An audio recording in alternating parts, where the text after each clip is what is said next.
Nabuzz ang boys dahil sila ay nagsiesta. Na mahigpit palang ipinagbabawal sa loob. Ganito pala kahirap sa PBB na kahit bored ka na at gustong matulog ay hindi pwede. Bawal talaga, guys. Kaya pala panay ang kanilang tsikahan.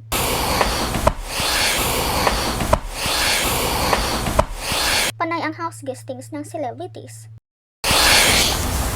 Panay ang sponsor challenges at task upang hindi sila makatulog. Muntik na magkaroon ng panag-inip. Si Fred ay tuloy pa rin kahit na nakarinig na ng buzz. Kung hindi siya ginising ng mga kasamahan, hindi siya gigising. Muntik na magkaroon ng panag-inip. Fred, sige na, matutulog na tayo.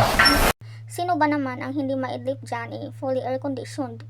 Ang ibang tao nga, kahit sa electric fan lang ay magkapanaginip na.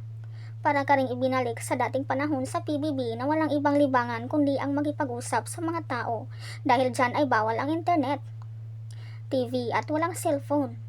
Challenge talaga ang pagpasok sa loob.